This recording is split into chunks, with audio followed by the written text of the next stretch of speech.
Hey everybody, Commissioner Doug Underhill here. I am sitting at the Corey Park under the pavilion, park that's kind of come into the press quite a bit lately, at least on social media, where my political adversaries are saying that I'm trying to close down this park. It's a bizarre thing that happens. I mean, when you look at as much work as we've done in every park over the last 4 years, from Civitan Park getting its new walking path and all new equipment, all the way out to the dog park where we did a cleanup there. I just don't know where this comes from, but Sheriff Morgan was fairly famous in saying that the truth is the first victim of politics. So I guess that's the case here. So just for those who don't know, give you an idea where we are. So that little blue dot tells you where I'm at. You can see that this is a park, and then they had the neighborhood built around it. For those not really familiar with the area, that's Navy Boulevard over there on the left of the screen, and Barrancas to the south there.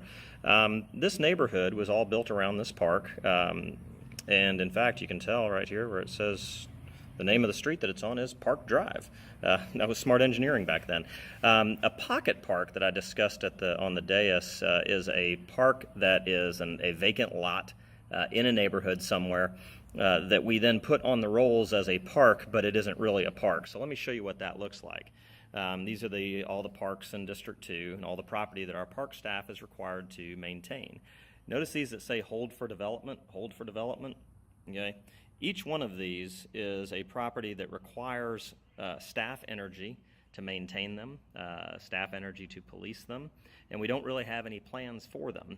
They weren't, it wasn't that property was selected in order because it was needed in that neighborhood. We just somehow got our hands on it, whether it be, somebody's friend sold it to us, or it escheated to the county perhaps. But those are all properties that we have to maintain. Now, why is this coming up and why am I talking about it? Because we have limited resources. And if we've got all of these parcels that we're spending time and your county staff is spending time maintaining, then that means we're not taking care of things in the parks in your neighborhood. So let's have a look at that. Trash pickup. Much better than it was over the last couple of years, but we just don't have the staff to get out here and clean up this kind of graffiti. I don't know what's wrong with people that they live this way, but I can't make them change, which means that our staff has to be on the ball and get out and clean this stuff up. So what I'm looking to do, and why I started talking about these pocket parks and getting these extra parcels off of our list, because if the county staff is not required to maintain these properties, then that's more time and energy that they can spend working on yours. People telling you that Commissioner Underhill hates parks or hates puppies or, I don't know, kicks little children or whatever else, I think that that's going to be, unfortunately, something we're going to have to listen to most of the summer.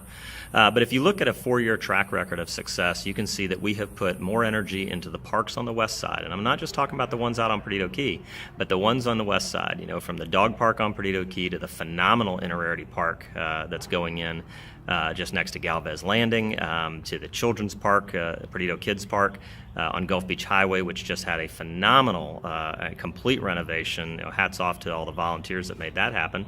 On into Civitan Park, that's got its new walking paths and totally new equipment. Tulip Park, where we've done some great things to try to get the dirt bikers and that kind of thing out of there. We've been focused on taking care of our parks. Not enough time on the video for me to tell you all about it, and that's kind of a ridiculous way to try to advertise yourself anyway. We did that not because we were trying to be somebody great. We did that because it's the right thing to do. Escambia County, we talk so often about this place as somewhere that you want to live, work, and play. Well, part of the play means having common areas where we can come together as a community and come together as neighbors, and that's how we build respect for one another, is to come together in communal ways. And we've known that ever since the founding fathers, and knew that we needed to have common areas throughout America where people can come together. And quite frankly, I think that things like Corey Park were exactly what they had in mind.